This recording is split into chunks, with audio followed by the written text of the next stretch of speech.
Bonjour à tous et bienvenue. Aujourd'hui, on se penche sur une question qui intrigue beaucoup. Pourquoi ouvrir un McDonald's au Maroc semble mission impossible, même quand on a les moyens? Les fameuses arches dorées, normalement un symbole d'opportunité, paraissent inatteignables là-bas. Oui, c'est assez frappant. On va essayer de décortiquer ça en s'appuyant sur une enquête assez poussée qui a regardé au-delà des discours officiels. Exactement. L'idée, c'est de comprendre ce décalage énorme entre le modèle de franchise qu'on connaît partout dans le monde et cette réalité marocaine si spécifique. Est-ce que le marché est juste saturé ou est-ce qu'il y a autre chose, un système un peu verrougé? Pour commencer, rappelons peut-être comment ça marche normalement pour devenir franchisé McDonald's ailleurs. Oui, bonne idée.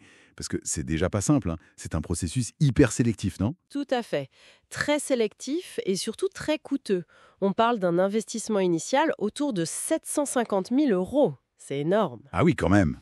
Et puis, il y a une formation longue, d'1 an environ, sans oublier les règles très strictes après TTT, les redevances à payer, les fournisseurs imposés. C'est très encadré. Voilà, c'est le cadre officiel censé garantir la qualité et l'uniformité partout. Le côté pile, on va dire. C'est ça. Sauf qu'au Maroc, cette façade, elle est fermée. La réponse pour ceux qui essayent, c'est quasi toujours non. Carrément un non systématique. Ouais. Et d'ailleurs, c'est même affiché sur le site officiel de McDonald's Maroc. Ils disent clairement qu'ils ne recherchent pas de nouveaux franchisés en ce moment. D'accord. Et les témoignages que l'enquête a pu recueillir, ça confirme cette impression de mur. Tout passe par un seul acteur, le master franchise. Un master franchisé, hein, c'est-à-dire... C'est une société, General First Food Services, qui détient l'exclusivité totale pour tout le Maroc. Donc, impossible pour un entrepreneur indépendant de juste postuler comme ailleurs.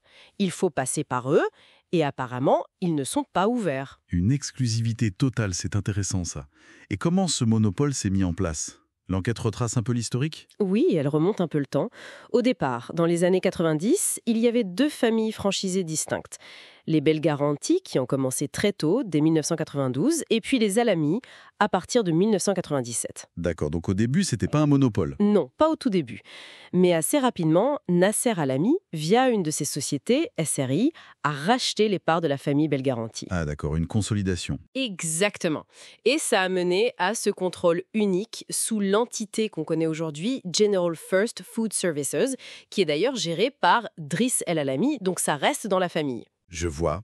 Et forcément, une telle concentration de pouvoir, ça doit susciter des questions, non? Des rumeurs, peut-être? Inévitablement. L'enquête mentionne des discussions persistantes.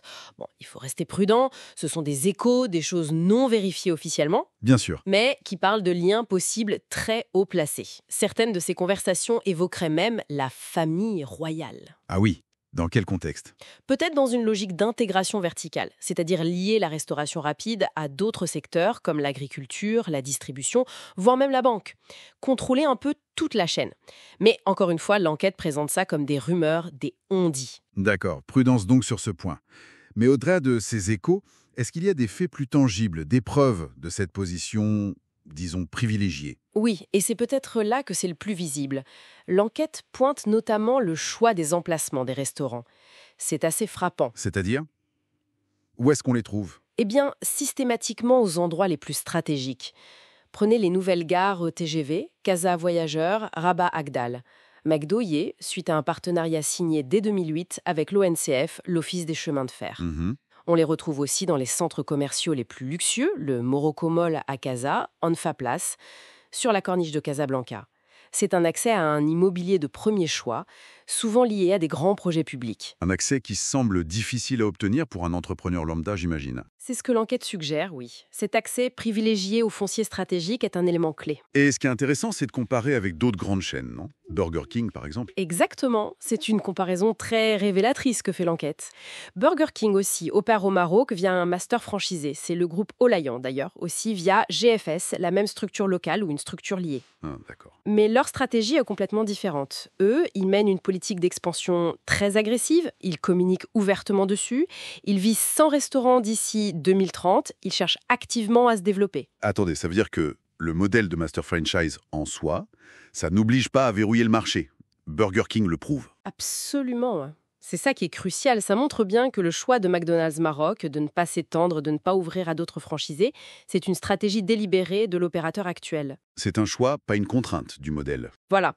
Plutôt que la croissance à tout prix, la priorité semble être de garder un contrôle très serré et de se focaliser sur ses emplacements premium, ultra stratégiques. C'est quand même un sacré paradoxe par rapport au discours officiel marocain sur l'amélioration du climat des affaires, non?